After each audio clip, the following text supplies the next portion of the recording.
Think about the last time you felt truly happy. When exactly was it? Picture the time, who you were with, and what you were doing. I can guarantee you that you instantly started reminiscing about years past, a childhood you wish you could return to, or a time in your life where things were simpler and less stressful. But now, that happiness seems impossibly out of reach. That deep, vibrant joy you once had, it's gone. And you can't even remember when it left. You've done everything they told you to do. You've read the books, you've tried the morning routines, you've set goals, manifested, visualized your dream life. You've even practiced gratitude because that's what they said would make you feel whole again. And yet, despite all of it, you still don't feel happy. In fact, you feel worse, like you're trying to fill a hole that only gets deeper the more you dig. But what if the very act of trying to become happy is the reason you can't feel it anymore? What if the problem isn't you, but the modern world you've been conditioned to live in? In this video, you'll see why happiness has become so elusive in the modern world. And if you stay with me until the end, you'll finally understand the root of your numbness and how to step out of this trap to feel truly happy once again. It might feel like this absence of joy or happiness in everyone's lives is a new problem, but Alan Watts already warned us about this, and he warned us long before most people even saw the problem. He saw a society speeding toward progress, productivity, and profit, and forgetting entirely what it means to simply live and to be human. He saw that we had become obsessed with becoming, as if life were a ladder and each rung was a better version of ourselves. But Watts knew the truth. You can't become more of what you already are. You can't strive your way into peace, because striving comes from lack, and anything born from lack can only multiply it. Nowhere is this more obvious than in our current culture. You are bombarded every minute of every day with messages that tell you you're not enough. Advertising thrives on this. It whispers, you're not attractive enough unless you buy this. You're not successful enough unless you own that. You're not valuable unless you can prove it. And this isn't just about products. It's seeped into your identity. Every scroll on social media is a silent assault on your sense of self. Every image, every post, every comparison, each one a reminder that someone somewhere is doing better than you. And so you become addicted to improvement, to upgrading yourself like a product, to fixing things that were never broken. Even the self-help industry, with its well-meaning intention, has become part of this machinery. It tells you to optimize every second, to maximize every day, to constantly evolve. But evolve into what? Some future version of yourself that finally gets to feel okay? Watts would laugh at that. He'd say, you're chasing a phantom, a carrot tied to your own back. Because if happiness is always in the next version of you, you'll never meet it. You'll spend your life chasing your tail, spinning in circles, all while the present moment, where happiness actually lives, passes you by. You've been sold the idea that happiness is a transaction. Do the work, get the prize, fix yourself, earn peace. But Watts saw this as the contradiction it really is. He said, you are under the illusion that you're a separate ego, caught in a bag of skin, looking out at a world that is not you. And that illusion, it's the root of all your suffering, because it tells you that happiness is over there, that you have to travel, work, grind, and become in order to earn something that is already your birthright. Now think about this. When was the last time you allowed yourself to just exist without trying to be better? Without feeling guilty for not being productive? Without needing to justify your worth with metrics, likes, income, or achievements? Our culture has turned existence itself into a performance. And in doing so, it has stolen the one thing that happiness needs in order to thrive: presence. The reason you don't feel happy is because you're never here. It's not your fault. The modern world has brainwashed you to forget what matters. You're always somewhere else, in the future, in someone else's life, or in an imagined version of yourself who finally has it all together. But Watts reminds us that this moment is the only thing that exists. The past is a memory, the future is a concept, and all you'll ever have is now. And yet we resist it. We try to escape it.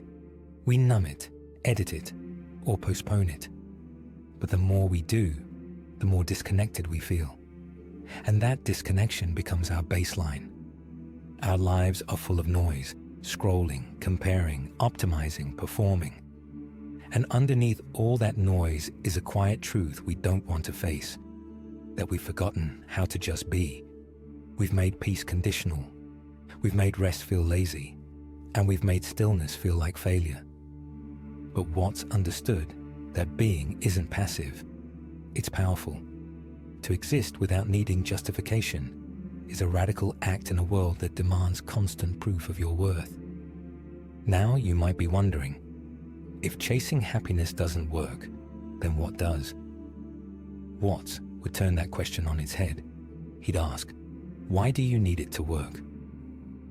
That question is uncomfortable, but is meant to shake you, because it reveals how addicted we are to outcomes.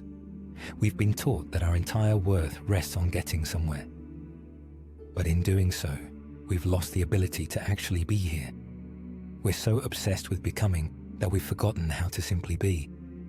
Imagine a dancer who only cares about the final pose, or a musician who plays just to finish the song. That's how most of us live. But life isn't a performance. It's a rhythm, a flow. And when you're truly present, you realize there's nowhere to get to. The moment is already whole. Nothing is missing except your willingness to be with it. This is the root of why you can't feel happy anymore. Not because your life is wrong, but because you've been taught to resist what's right in front of you, to avoid stillness, to fear silence, to escape boredom. And so your life becomes a constant distraction, scrolling, comparing, achieving, always running, never arriving. But here's the paradox. The very moment you stop trying to feel happy is the first moment you actually can. Because now there's no condition, no requirement, no if attached. Just being, just breathe, just life. Watts once said, you are under no obligation to be the same person you were 5 minutes ago. Let that sink in. Because the second you stop performing the identity that's always chasing, you can finally start living as someone who already is. The miracle isn't found in what you do next. It's in realizing there's nothing wrong with what is. But that's a terrifying idea for the modern ego. Because if you accept this moment fully, you lose your excuses. You stop blaming the world. And now the weight is on you to open your eyes. You see, unhappiness isn't a feeling. It's a refusal, a denial of the present moment. And most of us are denying our lives in real time. We say, this can't be it, there must be more. But what if this is it? What if the beauty you've been seeking has been whispering to you in the spaces between your expectations? What if the reason you can't feel happy is because you've placed your entire emotional freedom in the hands of future events that may never come? At some point, you have to stop running. You have to stop intellectualizing joy and start participating in it. That doesn't mean giving up your goals. It means not making your worth dependent on them. It means remembering that the sky doesn't need a reason to be beautiful. It just is, and neither do you. So here's the truth Alan Watts wanted you to see. Happiness isn't something you find. It's something you stop running from. It's not a reward for suffering. It's not a badge you earn through self-improvement. It's a natural state. But to return to it, you must unlearn everything you were taught about being a person in a world that profits from your emptiness. But this goes against everything modern life has taught you. You've been taught to hustle for your worth, to grind for your value, to prove you're not wasting time. And so happiness becomes another item on the to-do list. But real joy can't be scheduled. It can't be earned. It can only be allowed. And that's what society has made you forget, that you don't need anything else to be enough. that you're not missing some final piece. That piece doesn't come when the world approves of you, but when you approve of the world. You must unlearn the myth that your value lies in your productivity, that your feelings must always be positive, that peace is the absence of problems, that being still means being lazy. Watts once described life like music, meant to be played, not solved. But when's the last time you let yourself dance without needing a reason? When's the last time you stopped reading between the lines of your life and just let the story be? If happiness feels distant, it's not because it's gone. It's because you've built walls between you and the simplicity of now. And those walls are made of shoulds, some days, and the lie that you are not already enough. But you are. And the moment you remember that, deeply, not just intellectually, you'll begin to feel what you've been looking for. The truth is, you can't feel happy anymore because you've forgotten how to stop. You've forgotten how to simply be and how to simply enjoy. But you can remember. You can step off the treadmill. You can turn down the noise. You can sit with yourself, not to improve, but to accept.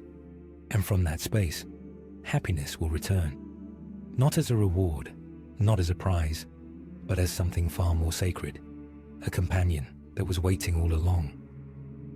So what should you do about this? Let me start by asking you something. What if you stopped striving? What if you stopped running? What if you gave yourself permission to be enough right now without needing to fix or change or upgrade yourself? I know, modern culture will call that lazy, irresponsible, and even the thought of it probably makes you feel guilty. But Watts would call this an awakening. Because the moment you realize there's nowhere else to go is the moment you can finally arrive. It won't come as a lightning strike. It won't announce itself with fireworks. It'll arrive like a breeze through an open window, quiet, gentle, familiar, like it never left, because it didn't. You just forgot how to feel it.